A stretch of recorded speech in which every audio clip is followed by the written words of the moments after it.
नमस्कार दोस्तों, एग्ज़ाम सारथी YouTube channel में आप सभी का स्वागत है। दोस्तों, इस वीडियो में हम बात करने वाले हैं सूचना सहायक रीट पिटीशन के बारे में। जी हाँ दोस्तों, जब से सूचना सहायक का रिज़ल्ट आया है तभी से हमारे पास लगातार सोशल मीडिया पर, व्हाट्सएप पर कैंडिडेट्स के मैसेज आ रहे हैं कि सर, सूचना सहायक में भी क्या रीट लगेगी, क्या क्या हम रीट लगा सकते हैं क्या? क्योंकि बहुत सारे ऐसे कैंडिडेट्स हैं जो कट ऑफ के आसपास रह गए हैं, या फिर बहुत सारे ऐसे कैंडिडेट ऐसे भी हैं जो कट ऑफ से थोड़ा ही ऊपर है और उनको ये डर है कि टाइपिंग एग्ज़ाम के बाद वो बाहर हो जाएंगे, नहीं तो डीवी के बाद वो बाहर हो सकते हैं।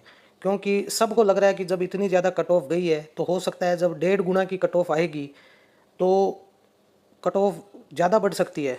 जैसे जनरल में 73 है तो 73 से 75 से ज़्यादा हो जाए, कुछ ऐसा हो जाए तो, और डीवी में और ज़्यादा बढ़ जाए तो ये डर ज़रूर बना हुआ है कैंडिडेट्स के मन में। और एग्जैक्ट इस स्कोर पता नहीं है, क्योंकि बोर्ड जो है वो साफ मना कर रहा है स्कोर कार्ड जारी करने से कि स्कोर कार्ड टाइपिंग एग्ज़ाम के बाद में हम जारी करेंगे। तो कैंडिडेट्स को एक्चुअल जो मार्क्स हैं अपने वही पता नहीं है कि कितने हैं। खुद से कैलकुलेट करने पर बार बार गलतियाँ आ रही है, तो एग्जैक्ट मार्क्स नहीं पता चल रहे हैं, तो थोड़ा कन्फ्यूज़न बना हुआ है। तो जो भी कैंडिडेट्स चाहते हैं कि सूचना सहायक में वो रीट लगाना चाहते हैं तो उनको क्या करना होगा, कब तक रीट लग जाएगी और कब तक हम रीट लगा सकते हैं, कौन कौन से प्रश्नों पर रीट लगा सकते हैं, वो सब कुछ इस वीडियो में डिस्कस करेंगे। तो वीडियो में बिना स्किप किए से देखना है। दोस्तों, सबसे पहले तो बात करते हैं कौन कौन से क्वेश्चन हैं जो कि डाउटफुल है और उन पर रीट लगानी चाहिए। जैसा कि आपको पता ही है कि बोर्ड ने 7 क्वेश्चंस डिलीट किए सूचना सहायक के पेपर में, तो उन सातों प्रश्नों पर अगर आपके पास ऑथेंटिक प्रूफ है तो आप उन सातों प्रश्नों को चुनौती दे सकते हैं रीट के माध्यम से। इसके अलावा जो 2-3 क्वेश्चंस के आंसर चेंज हुए उनको भी आप कोर्ट में चुनौती दे सकते हैं। इसके अलावा कोई ऐसा क्वेश्चन है जो फर्स्ट आंसर की में आपने ऑब्जेक्शन लगाया था लेकिन बोर्ड ने उस पर कोई एक्शन नहीं लिया है, एज इट इज़ उसका आंसर रख दिया है, तो उस पर भी आप ऑब्जेक्शन लगा करके उसे डिलीट करवाने के लिए या उसका आंसर राइट आंसर करवाने के लिए आप ऑब्जेक्शन लगा सकते हैं रीट के माध्यम से, तो उसको भी शामिल कर सकते हैं अपनी रीट में। तो अगर किसी कैंडिडेट के एक क्वेश्चन का भी फ़र्क पड़ता है तो 0.7 के आसपास मार्क्स बढ़ जाएंगे, और अगर 2 क्वेश्चन होते हैं तो लगभग 1.5 नंबर का फ़र्क आ जाएगा, जो कि बहुत मायने रखता है टाइपिंग और डॉक्यूमेंट वेरिफिकेशन में। तो दोस्तों, 3 गुना से जब 1.5 गुना की लिस्ट जारी होगी टाइपिंग एग्ज़ाम के बाद, क्योंकि टाइपिंग एग्ज़ाम जो है वो क्वालिफाइंग है, उसके मार्क्स नहीं जुड़ेंगे, तो बहुत सारे ऐसे कैंडिडेट्स हैं जो किनारे पर हैं तो वो 1.5 गुना में नहीं आ पाएंगे, और अगर 1.5 गुना में हो भी गए तो डीवी में भी कई कैंडिडेट्स बाहर होंगे। अब ये कट ऑफ कितनी बढ़ सकती है फाइनल कट ऑफ आने तक, तो अभी की जो कट ऑफ है जैसे जनरल में 73 है, तो पिछली बार लगभग 2.5 मार्क्स के आसपास बढ़े थे। तो इस बार अगर हम 3 अंक भी मान के चलें तो लगभग 76 नंबर तो मिनिमम है, उससे ज़्यादा चली जा सकती है, क्योंकि जिस हिसाब से कट ऑफ गई है लग रहा है कि कंपटीशन टफ है और कट ऑफ हाई जा सकती है थोड़ी और। तो ये तो मान के चल ही सकते हैं कि लगभग 75 से 76 वाले थोड़े घबराने की ज़रूरत है उनको कि वो डीवी के बाद में बाहर ना हो जाए। इसके अलावा जो कई कैंडिडेट्स हैं जो ये चाहते हैं कि हमें टाइपिंग में बैठने का मौका मिले और जिनके मार्क्स जो हैं वो कट ऑफ से कुछ ही कम हैं, 1-2 नंबर या 3 नंबर तक कम हैं, तो वो ज़रूर पिटीशन लगा सकते हैं। लगभग 10 प्रश्नों के आसपास आप पिटीशन लगाएं, ताकि अगर इनमें से 2-3 क्वेश्चंस भी चेंज होते हैं तो आप कट ऑफ क्वालिफाई कर सकते हैं। अगर आपके बहुत ही पास के मार्क्स हैं 73, अगर जनरल में अगर आप 72 पॉइंट समथिंग है, 72 है, 71.5 के आसपास हैं, अगर 3-4 क्वेश्चन चेंज हो जाते हैं तो आप कट ऑफ क्वालिफाई कर लेंगे, तो आप लगा सकते हैं, आप शामिल हो सकते हैं। वो आप पे डिपेंड करता है कि आप रीट लगाएं या ना लगाएं। दोस्तों, अब बात करते हैं वो क्वेश्चंस जिन पर रीट लगाई जा सकती है। दोस्तों, सबसे पहले तो जो क्वेश्चन नंबर 8 है मास्टर क्वेश्चन पेपर का, उसमें से ही आपको चेक करना है क्वेश्चन नंबर, उसी में से ही भेजने हैं आपको फॉर्म में फिल करके। ध्यान रखना, मास्टर पेपर का जो क्वेश्चन नंबर है वही रीट में लगेगा, तो क्वेश्चन नंबर अपने वाले मत भेज देना आप पेपर के, पहले आपको मैच करने हैं। तो ये 8 नंबर क्वेश्चन है दोस्तों। इस 8 नंबर क्वेश्चन में जो है वो पहले बोर्ड ने आंसर दिया था ग्राफ बार, और दूसरे में दिया दोबारा जो आंसर की जारी की उसमें ग्राफ कॉलम। तो दोस्तों, ग्राफ बार ग्राफ कॉलम जब आप एनसीईआरटी की बुक में देखोगे तो इसका आंसर सी मिलेगा। तो पहले बोर्ड ने जो आंसर दिया था वो सही था, अब बोर्ड ने आंसर बदल के ये कर दिया है। क्यों कर दिया है वो बोर्ड ही जाने। अगर दोनों आंसर बोर्ड मानता है तो या तो इसे डिलीट करें या पहले वाला आंसर सेट करें। तो जिनको भी लगता है कि इस क्वेश्चन के चेंज होने से उनको फ़ायदा हो सकता है तो वो इस क्वेश्चन पर ज़रूर हिट लगाएं।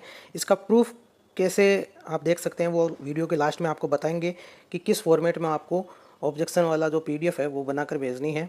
अब दोस्तों क्वेश्चन नंबर 34 है। ये जो क्वेश्चन है इसका आंसर पहले बोर्ड ने सी माना था, बाद में इसको डिलीट कर दिया बोर्ड ने। हालांकि ये सही था, बहुत सारी ऑथेंटिक बुक्स में भी आप देख सकते हो कि ये एकदम करेक्ट ऑप्शन था, लेकिन बोर्ड ने इसको फिर डिलीट कर दिया। तो इसको भी आप चैलेंज कर सकते हैं। इसके अलावा दोस्तों ये वाला क्वेश्चन है, इसको शायद किसी ने चैलेंज ही नहीं किया। ये क्वेश्चन जो रीजनिंग का क्वेश्चन है, अगर आप किसी भी रीजनिंग के टीचर से पूछेंगे तो इसका जो आंसर है वो सी होना चाहिए। नाइ if neither of the assumption first और सेकंड इज इम्प्लीसाइट। तो इसमें से कोई भी ऑप्शन जो है वो एजम्पशन जो है वो इस स्टेटमेंट से सेटिस्फाई नहीं हो रहा है, फिर भी बोर्ड ने इसमें फर्स्ट आंसर माना है, तो इसको भी आप चैलेंज कर सकते हैं। इस क्वेश्चन को दोस्तों बोर्ड ने डिलीट किया है, आप चाहें तो इसको चैलेंज कर सकते हैं क्योंकि बोर्ड ने पहले इसका आंसर पब्लिक दिया था, बाद में डिलीट कर दिया। तो इसको भी आप चैलेंज कर सकते हैं अगर आप कुछ ऑथेंटिक प्रूफ इसके बारे में जुटा सकते हैं। तो 74 नंबर क्वेश्चन दोस्तों, इसको भी बोर्ड ने डिलीट किया है, तो इसको भी आप देख सकते हैं। 48 जो है इसको भी बोर्ड ने डिलीट किया है। रीजनिंग का क्वेश्चन है, अगर आप इसके बारे में कुछ ऑथेंटिक जुटा सकते हैं तो इसको भी चैलेंज कर सकते हैं। इसके अलावा दोस्तों ये वाला क्वेश्चन था, इसको बोर्ड ने डिलीट किया है। हालांकि इसका आंसर पहले बोर्ड ने ए माना था और इसका आंसर ए आ भी रहा था। लगभग सभी कैंडिडेट्स जिनका ये सही हुआ है वो उन्होंने इसको सोल्व भी किया था, इसके अकॉर्डिंग ये आंसर भी सही बैठ रहा है, लेकिन बोर्ड ने इसको क्यों डिलीट किया पता नहीं। तो इसको भी आप चैलेंज कर सकते हैं अगर आपके पास कुछ ऑथेंटिक सोर्स हैं तो इसको प्रूव करने के लिए। अब दोस्तों अगला जो क्वेश्चन है ये वाला है। इसमें हालांकि दोस्तों क्वेश्चन में मिस्टेक है, इसका आंसर सी आ रहा था, बोर्ड ने भी पहले सी माना था क्योंकि जो मिरर इमेज है वो हमेशा इसके बाईं ओर या दाईं ओर बनती है, लेकिन ये जो है वोटर इमेज इसमें दी हुई थी और कोई भी मिरर इमेज मैच नहीं कर रही थी, तो वोटर इमेज के हिसाब से ये सही है। तो इसको भी आप देख सकते हैं कि अगर जो आपका इसकी वोटर इमेज की तरह अगर देखा जाए यानी हॉरिजॉन्टली देखा जाए तब इसका आंसर सही हो सकता है, तो उसको आप चैलेंज कर सकते हैं। इसके अलावा दोस्तों ये क्वेश्चन डिलीट हुआ था, इसका कोई भी सही आंसर नहीं आ रहा था, इसको आप देख सकते हैं इसे बोर्ड ने डिलीट किया। हालांकि इसमें आंसर तो कोई नहीं आ रहा, फिर भी अगर किसी को लगता है तो आप इसको चेक कर सकते हैं। एक क्वेश्चन नंबर 84 है दोस्तों, इसमें भी बोर्ड ने ऑन स्क्रीन इसको माना है और कई कैंडिडेट्स इसका दावा कर रहे हैं कि ऑनलाइन वर्चुअल होगा। हालांकि इसमें ऑपरेटिंग सिस्टम दिया हुआ है तो इसलिए ये बोर्ड का आंसर तो सही लग रहा है, फिर भी अगर आपके पास कोई ऑथेंटिक प्रूफ है तो आप इसको कर सकते हैं चैलेंज। और अब दोस्तों बात करते हैं कि किस फॉर्मेट में, इनके अलावा भी जो क्वेश्चन है उन पर भी आप लगा सकते हैं। कुछ क्वेश्चन हो सकते हैं ऐसे जो हमारे ध्यान में नहीं है।